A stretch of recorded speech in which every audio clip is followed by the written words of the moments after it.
මේ දෙකට හරි අපි කලින් කතා කරා මොනෝ ගැනද? වායු පාඩමේ යටතේ අපිට හම්බ වෙනවා වායු නියම හතරක්. වායු නියම හතරක්. අපේ හතරින් කතා කරා මොනවද? බොයිල් නියමය කතා කරා. දෙවැනිට කතා කරා චාල්ස් නියමය ගැන. ඊට පස්සේ තුන්වෙනි එක අපිට තියෙනවා ඇවෝගාඩ්‍රෝ නියමය කියලා එකක්. ඇවෝගාඩ්‍රෝ නියතය නෙවෙයි ඇවෝගාඩ්‍රෝ නියමය. හරි? ඇවෝගාඩ්‍රෝ නියමය ගැන තමයි අද ඉගෙන ගන්න යන්නේ. ඇවෝගාඩ්‍රෝ නියමයේදී කියන්නේ මෙන්න මේ වගේ කාරණයක්.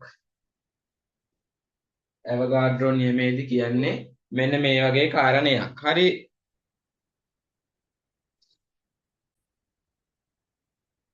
නියත උෂ්ණත්වයකදී හරි? නියත උෂ්ණත්වයකදී සහ නියත පීඩනයකදී මොනවද නියත වෙන්නේ? උෂ්ණත්වය නියතයි.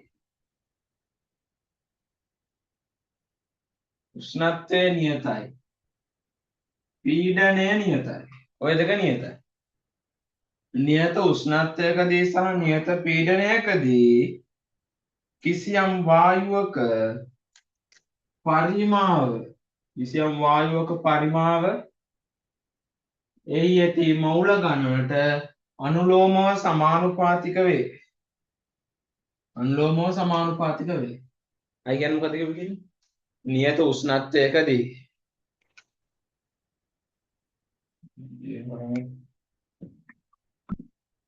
ඇවෝගාඩ්‍රෝ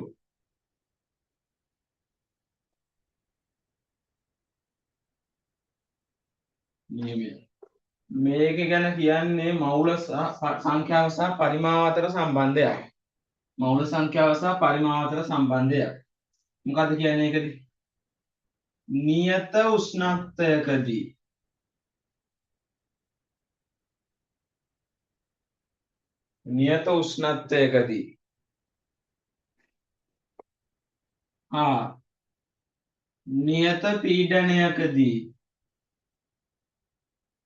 නියත පීඩනයකදී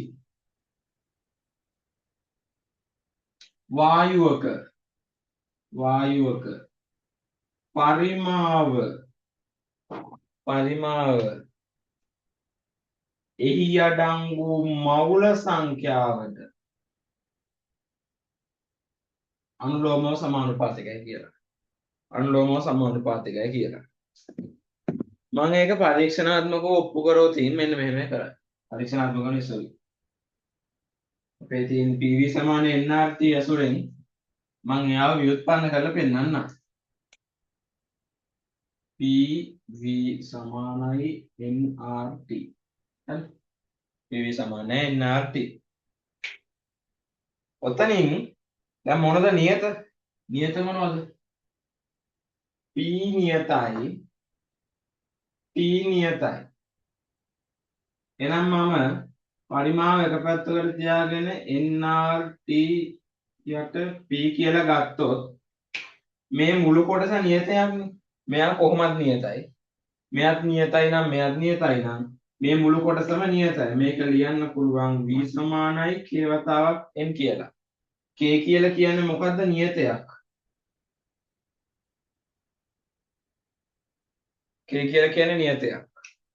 එහෙනම් සමාන ලකුණයි නියතය අයින් කරන්න පුළුවන් සමානුපාතික ලකුණක් දාලා v අනුලෝම සමානුපාතිකයි n. අපිට තියෙන්නේ ওই විදියට ඔක ඉගෙන ගන්න.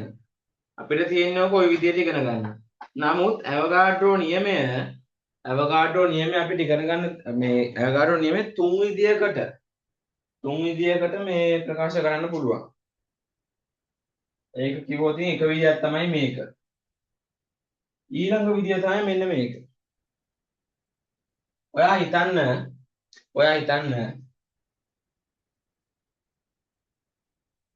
නියත උෂ්ණත්වයේ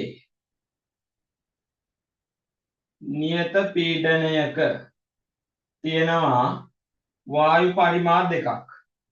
වායු පරිමාණ දෙකක්. මේකේ තියෙනවා මවුල ගාන NA, මේකේ තියෙනවා මවුල ගාන NB. මෙතන පරිමාව V නම් මේකේ පරිමාවත් V නම් මේ අවගාඩ්‍රෝ නියමයෙන් මෙතන ඔප්පු කරපු විදිහට අපිට කියන්න පුළුවන් V NA සමානයි NB කියලා. ඔය තවත් විදියක්. මොකක්ද ඒ කියන්නේ? කොහොමද කිව්වොත් කියන්නේ? එකම උෂ්ණත්ව සහ එකම පීඩන යටතේ ඇති සමාන වායු පරිමාවල එකම උෂ්ණත්ව සහ එකම පීඩන යටතේ ඇති සමාන වායු පරිමාවල වායු පරිමාව සමානයිනේ. සමාන වායු පරිමාවල මොනවද සමාන වෙන්නේ? වායු පරිමාව සමාන වෙන්නේ පරිමාව ඇතුළේ තියෙන අනුගණන සමානයි. මූල ගාන සමානයි. ඒක තමයි මේක ක්‍රමයක් කියන්නේ. මේ තව ක්‍රමයක් කියන්නේ. තවත් ක්‍රමයක් තියෙනවා. ඒ මොකද්ද?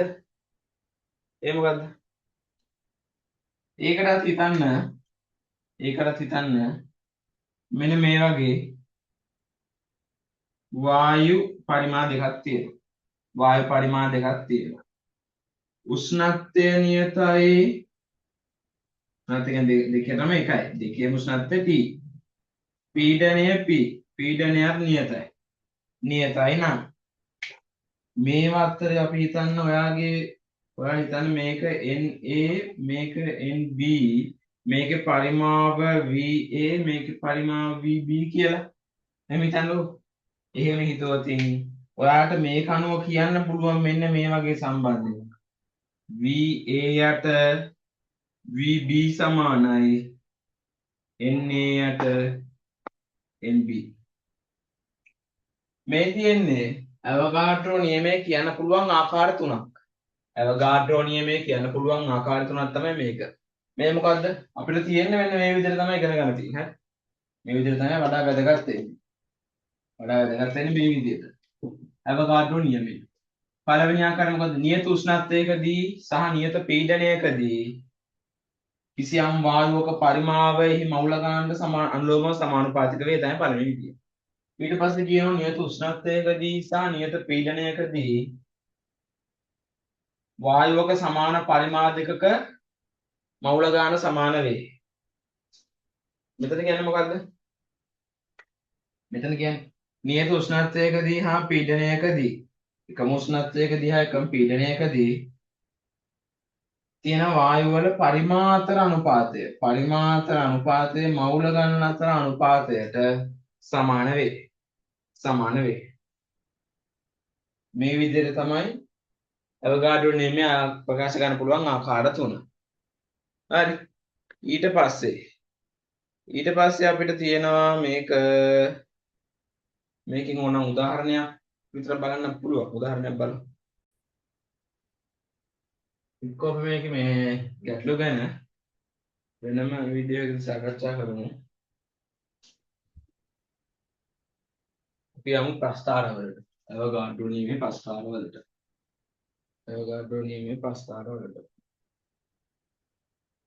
අවගාඩ්‍රෝ නියමය මොකක්ද කියන්නේ? නියත උෂ්ණත්වයකදී සහ නියත පීඩනයකදී කිසියම් වායුවක පරිමාවයෙහි අඩංගු මවුල සංඛ්‍යාවට අනුලෝමව සමානුපාතික වේ කියලා තමයි කියන්නේ. අවගාඩ්‍රෝ නියමයේ ප්‍රස්ථාර අඳිද්දී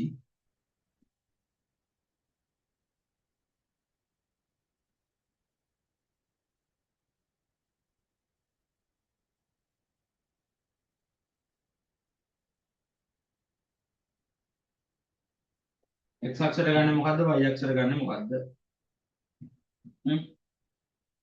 x අක්ෂර ගන්න මොකද්ද? y අක්ෂර ගන්න මොකද්ද? x අක්ෂර ගන්න අපි වෙනස් කරන්න පුළුවන් එක්කෙනා. x අක්ෂර ගන්න වෙනස් කරන්න පුළුවන් එක්කෙනා. එහෙනම් කවුද? මවුල ගන්න වෙනස් කරන්න පුළුවන් නේ. අලුතෙන් දැන් තියෙනවා හයිඩ්‍රජන් ස්කන්ධයක් තියෙන කිසියක්. ඒකට තව හයිඩ්‍රජන් ටිකක් දැම්මහම ඒකෙන් මවුල ගන්න වෙනස් වෙනවා. මවුල ගන්න අඩු වැඩි කරගන්න පුළුවන් එතන. මවුල ගන්න මෙතන දාන්න පරිමාපණය වෙනස් කරන්න බැරි නේද? යා මෙතනට දාන්න. දැන් බලන්න. මේක මට ලියන්න පුළුවන් මේක v සමානයි kn කියලා. v සමානයි kn කියලා.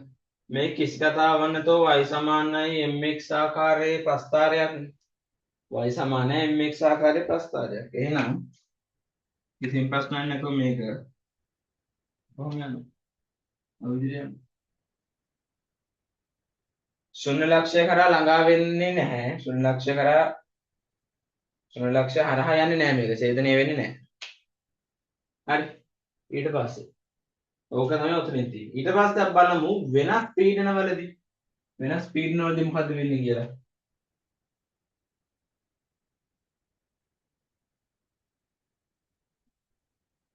වෙනස් පීඩනවලදී මෞලගාන සහ පරිමාව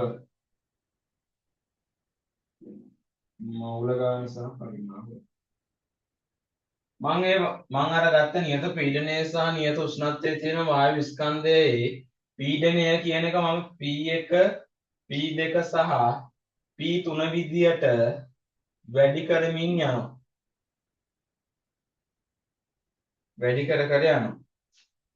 එතකොට බලන්නකෝ මෙතන මේ K කියන්නේ මොකද්ද? V සමානයි Kn එකේ K කියලා කියන්නේ මොකද්ද? PV සමාන nRT ගෙන් RT බෙදීම P නේ. RT යට P නේ. බලන්න එතකොට මොකද්ද වෙන්නේ කියලා. ඔයා පීඩනය වැඩි කරද්දී මෙතන K ගේ අගයට මොකද්ද වෙන්නේ? පීඩනය වැඩි කරද්දී K ගේ අගයට මොකද්ද වෙන්නේ? අඩු වෙනවා. තේරෙනවද? ඇයි මේ දෙන්න අතර තියෙන්නේ ප්‍රතිලෝම සමානුපාතික සම්බන්ධයක්. හිතන්නකො මෙතනට ආවේ 4යි කියලා. මෙතන දෙන්නේ 4යි. ඒකනේ වෙනස් කරන්නේ නැහැ නේ අපි. පීඩනය විතරයි වෙනස් කරන්නේ. මෙතනට ආවේ 4. පීඩනය මම 4ක් කරොත් K ට එන්නේ 1යි. මම පීඩනය 8ක් කරොත් K ට එන්නේ 0.5යි. දැකද? මම P වැඩි කරන්න K ගේ අගය අඩු වෙනවා. එහෙනම් පීඩනය වැඩි වෙන්න මේ K ගේ අගය K කියන නියතයේ අගය අඩු වෙන්න ඕනේ. K කියන නියතය කියන්නේ මොකද්ද මෙතන ප්‍රස්ථාරේ? මෙතන ප්‍රස්ථාරේ K කියලා කියන්නේ m. ඒ කියන්නේ මොකද්ද? අනුක්‍රමණය. ඒ කියන්නේ පීඩනය වැඩි වෙද්දී අනුක්‍රමණය මොකද්ද වෙන්න ඕන? මේකනේ දැන් අනුක්‍රමණයට ක්‍රියාත්මක වෙන්නේ. පීඩනය වැඩි වෙද්දී අනුක්‍රමණය අඩු වෙන්න ඕන. ඒ කියන්නේ මෙන්න P1 පීඩනය වැඩි වෙද්දී x අක්ෂයේ දන් දිශාව සමග වාමාවර්තව සාධන කෝණයේ tan අගය අඩු වෙන්න ඕන. ඔන්න ඔය විදිහට P1 P2 P3 එනවා. තේරුණා නේද වෙච්ච හැටියි පීඩනය වැඩි කරද්දී මෙතන අනුක්‍රමණය අඩු වෙනවා. කියන්නේ පීඩනය වැඩි කරද්දී ප්‍රස්ථාරයෙන් එන්න පහත් වෙනවා. ඊට පස්සේ මේ තියෙන විවිධ පීඩන වලදීනේ මේ තියෙන විවිධ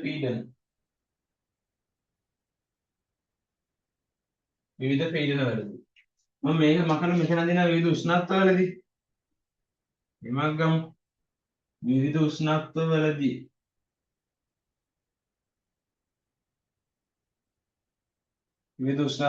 එතකොට මොකද කරන්නේ? උෂ්ණත්වය දෙන මෙතන. උෂ්ණත්වය දෙන මෙතන. ඔයා උෂ්ණත්වය වැඩි කරද්දී මේ K කියන නියතර මොකද්ද වෙන්නේ? වැඩි වෙනවනේ. හිතන්න R බෙදීම P කියලා කියන්නේ 4යි කියලා. මම T 4ක් කරොත් මේකේ උත්තරේ K ගේ උත්තරේ 16ක් වෙනවා. T මම වැඩි කළා T 5ක් කරොත් මේක 20ක් වෙනවා. T 6ක් කරොත් 24ක් වෙනවා. අන්න බලන්න. උෂ්ණත්වය වැඩි කරන්න K ගේ අගය වැඩි වෙනවා. ඒ කියන්නේ මේ ශ්‍රිතේ මේ ප්‍රස්ථාරේ අනුක්‍රමණය වැඩි වෙනවා. මම උෂ්ණත්ව ගන්නම් T1 T2 සහ T3 කියලා. T3 කියලා එහෙනම් එතකොට ඒක එනවා මෙහෙමනේ. T1 T2 T3 තේරුණාද? මෙන්න මේක මේ විදිහට මතක තියාගත්තා මේ ප්‍රස්ථාර දෙක අඳගන්න හැකි විනාඩියේ. මේ ප්‍රස්ථාර දෙක අඳගන්න හැකි. අවකාඩෝ නියමයට තියෙන ඔච්චරයි. අවකාඩෝ නියමයට තියෙන ඔච්චරයි. මොකක්ද අවකාඩෝ නියමය කියලා කියන්නේ? ඇවගාඩ්‍රෝ නියමය කියලා කියන්නේ එකම උෂ්ණත්වයකදී සහ එකම පීඩනයකදී එකම උෂ්ණත්වයකදී සහ එකම පීඩනයකදී කිසියම් වායුවක පරිමාව මොකට සමානුපාතක වෙන්නේ අනුලෝමව මවුල ගන්න. මවුල ගන්න. ඒක තමයි ඇවගාඩ්‍රෝ නියමය කියලා කියන්නේ. හරි. එතකොට අපි තුනක් ඉවරයි. මේ කියවෙන්නේ මේ තුන්වෙනි ඇවගාඩ්‍රෝ නියමය කියන්නේ තුන්වෙනි. ඊට පස්සේ දෙනවා සංයුක්ත වායු නියමයනේ. එහෙම නේද ලිව්වේ? සංයුක්ත වායු නියමය තමයි ඊළඟට තියෙන්නේ. ඊළඟට තියෙන්නේ හතරවෙනි වායු නියමයේ විදිහට සංයුක්ත වායු නියමය. සංයුක්ත වායු නියමය. හරි. සංයුක්ත වායු නියමය. සංයුක්ත වායු නියමය කියලා කියන්නේ කිසියම් වායුවක පරිමාවයි පීඩනයයි උෂ්ණත්වය අතර සම්බන්ධයකට. කිසියම් වායුවක පරිමාව පීඩනය සහ උෂ්ණත්වය අතර සම්බන්ධයකට. මේක ව්‍යුත්පන්න කරගන්න ආකාර දෙකක් තියෙනවා. මේක ව්‍යුත්පන්න කරගන්න ආකාර දෙකක් තියෙනවා. එක විදියකට පුළුවන් අපිට මේක ව්‍යුත්පන්න කරගන්න මේ පරිපූර්ණ වායු නියමයේ ඇසුරින් PV = nRT වලින්. එහෙම නැත්නම් අපිට පුළුවන් මේක ව්‍යුත්පන්න කරගන්න බොයිල් නියමෙනුයි චාල්ස් නියමෙනුයි. මං ඉස්සෙල්ලා කියන්නම් පරිපූර්ණ වායු නියමයේ ඇසුරින් මේක මේ ව්‍යුත්පන්න කරගන්න හැටි. ඉස්සෙල්ලා කියන්නම් බලන්න සංයුක්ත වායු නියමය කියලා කියන්නේ ස්ථිර වායු ස්කන්ධයක PV ගුණිතය උෂ්ණත්වයෙන් බෙදුවතින් එන්නේ නියතයක්ලු. තේරුණේ? ස්ථිර වායු ස්කන්ධයක හොඳේ ස්ථිර වායු ස්කන්ධයක මේ ඔක්කොම සෙල්ලම් දාන්න කාත් එක්කද? පරිපූර්ණ වායුත් එක්ක. පරිපූර්ණ වායුත් එක්ක. මම පරිපූර්ණ වායු මේ සමීකරණය ඇසුරෙන් පරිපූර්ණ වායු නියමයේ ඇසුරෙන් මේ ව්‍යුත්පන්න කරලා පෙන්නන්නේ. මෙන්න බලන්න. මොකද්ද පරිපූර්ණ වායු නියමය? PV = nRT. PV = nRT.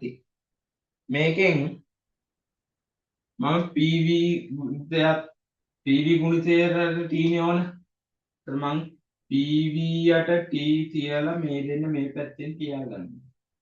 මම කිව්වේ මොකද්ද? ස්ථිර වායු ස්කන්ධය. ස්ථිර වායු ස්කන්ධය. ස්ථිර වායු ස්කන්ධයක නම් මොකද්ද නියත? මූල ගාන. මූල ගාන නියතයි. ඒ කියන්නේ මේ දෙන්නම නියතයි. එහෙනම් ලියන්න පුළුවන් PV යට T = K කියලා නියතයක්. ඊට පස්සේ මම බොයිල් නියමය සහ චාල්ස් නියමය ඇසුරෙනුත් මෙයාව ව්‍යුත්පන්න කරලා පෙන්නන්නද? මෙන්න බලන්න. බොයිල් නියමය මොකද්ද කිව්වේ?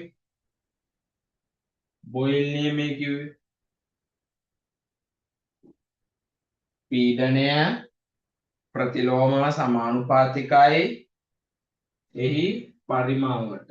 P ප්‍රතිලෝමව සමානුපාතිකයි පරිමාවට. මට මේක ලියන්න පුළුවන් V ප්‍රතිලෝමව සමානුපාතිකයි පීඩනයට කියලා. හරි. ඒකෙම ලියගන්න. චාල්ස් නියමය මොකද්ද කිව්වේ? පරිමාව අනුලෝමව සමානුපාතිකයි කිව්ව උෂ්ණත්වයට.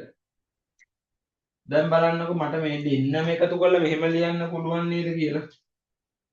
දෙන්නම ගාම තියෙන පරිමාව V සමානුපාතිකයි මේ T අනුලෝමව සමානුපාතිකයි.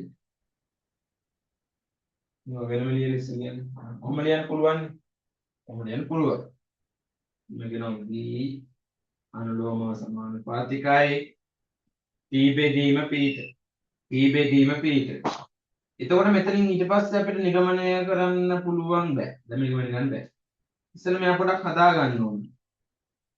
PV ගුණිතය සමානුපාතිකයි T ට ඊට පස්සේ මෙන්න මේක නම් අපිට ලියා ගන්න පුළුවන් කිසියම් විදියකටනේ. අර මෙන්න ලියප ගන්නෑ.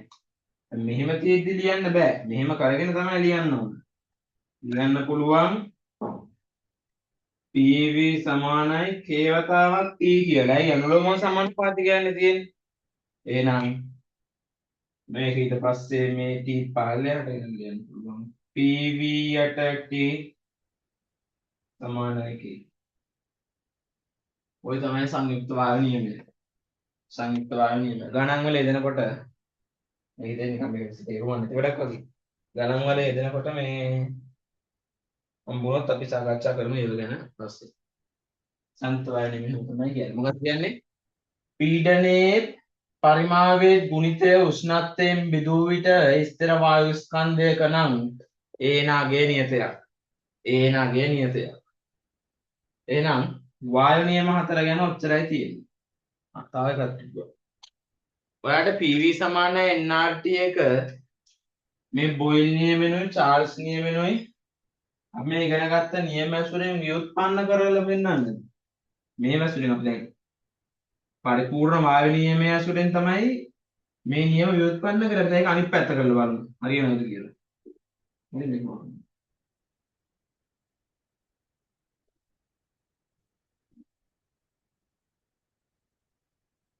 බොයිල් චාල්ස් සහ ඇවගාඩ්‍රෝ නියම වලින් පරිපූර්ණ වායු නියමයේ ව්‍යුත්පන්න කරන්න හදන්න. ඔන්න මම යොදනවා බොයිල් නියමය. මොකද්ද කියන්නේ? බොයිල් නියමය මොකද්ද කියන්නේ? P ප්‍රතිලෝම සමානුපාතිකයි. කැට V මේක ලියන්න පුළුවන් V ප්‍රතිලෝම සමානුපාතිකයි කැට P. ඔය තමයි බොයිල් නියමය. චාල්ස් නියමය V අනුලෝම සමානුපාතිකයි T ට. V අනුලෝම සමානුපාතිකයි T ට. ඇවගාඩ්‍රෝ නියමය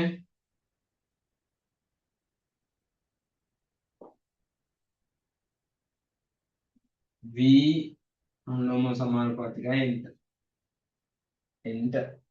දැන් ඔය තුනම ඉස්සෙල්ලා ලිව්වා වගේ මෙහෙම ලියන්න පුළුවන් නේ. P සමානුපාතිකයි මේ දෙන්න අනුලෝම කට්ටිය. ඒගොල්ලෝ ඉරෙන් උඩ. N තවත් P නේ sorry V යට P ප්‍රතිලෝම කට්ටියට. දැන් මේක මට ලියන්න පුළුවන්නේ V P සමානුපාතිකයි එන්න තවත් T කියලා. ප්‍රශ්නයක් නැහැ. ප්‍රශ්නයක් නැහැ. ලියන්න පුළුවන් P NT. දැන් මේක මට පුළුවන් නියතයක් දාලා ලියන්න. නියතයක් දාලා ලියන්න. අපි දන්න ඔය නියතය මොකද්ද?